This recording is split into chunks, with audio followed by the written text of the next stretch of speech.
Here is my audience.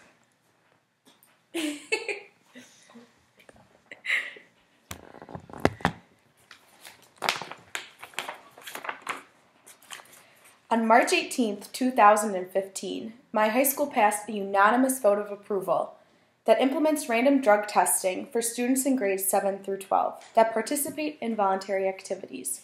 These activities can include things like sports, outside clubs, or even as simple as having a parking pass. This will begin in the 2015-16 school year. You might be asking yourself, why does this matter? Well, almost 50% of high school seniors have abused a drug. When a parent talks to their teenager regularly about the dangers of drugs and alcohol, they lessen the chance that their child might use it by 42%.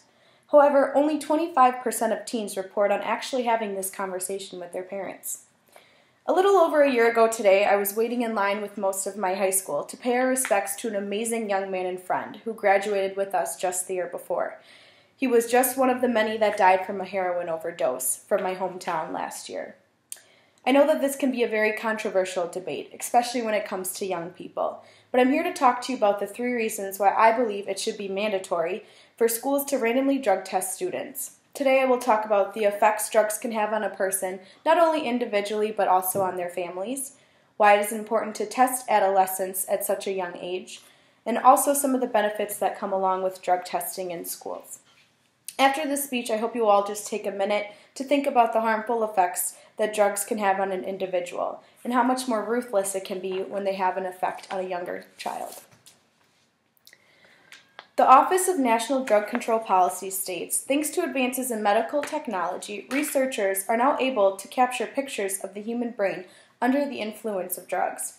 Many changes that are happening in the brain can be long-lasting and some even irreversible. Scientists have concluded that the brain is not fully developed in early childhood, but in fact, it's still even growing in adolescence. Many adolescents believe that doing drugs like marijuana, which is considered a soft drug, don't really take a heavy toll on a person. In reality, this drug can still cause serious problems with memory, learning, as well as thinking and problem solving.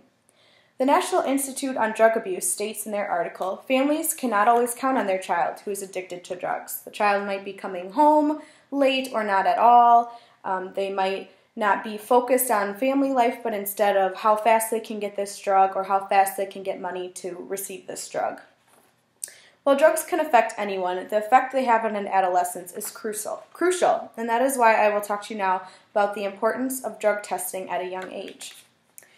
The National Drug Intelligence Center describes the correlation between the age of first drug use and dependence, stating that adults who first used drugs at a younger age were more likely to be classified with drug abuse than adults who initiated use at an older age.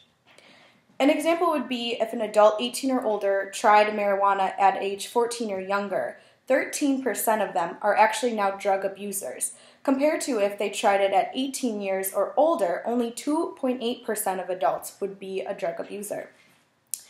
Exposure to marijuana and other drugs at certain critical periods, such as early adolescence, may alter normal patterns of development. Early use of drugs increases this risk in later years of a student's life. Things that can happen is not graduating from high school, delinquency, things like that. Overall, also the mental illness or health problems can occur in a young adolescent. Things like depression, developmental lags, suicidal thoughts, or the worst would be attempted suicide. Like I said before in my example, there's also many young adolescents who are overdosing, not one but multiple times because they feel like they can, and then something like death happens. Parents who send their children to school should expect the administration to ensure the well-being of their children. This is why the use and or selling of drugs should not be allowed in the school or on the property. Most students are on board with the idea of random drug testing in schools. Brenda L. Russell from Castleton State College shows that results showed that students were more likely to endorse drug testing at their school if they were already engaged in an after-school activity and not currently using drugs.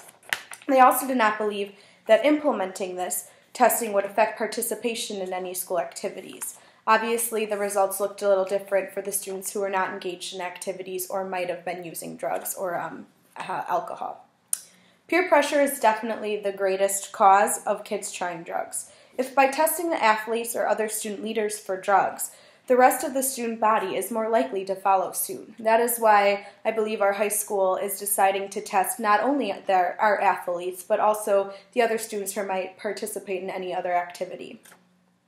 The expectation that students might get drug tested can be enough to make some students stop using drugs or never start in the first place. In conclusion, substance abuse should be recognized for what it is, which is a major health issue. Drug testing can alert parents to potential problems that continued drug use might cause.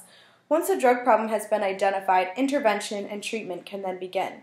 And that way we can not have so many situations like we did last year in Oconomowoc. We are too young to be attending our friends' funerals. And if random drug testing in schools can save another person's life, then this is what needs to be done. Thank you.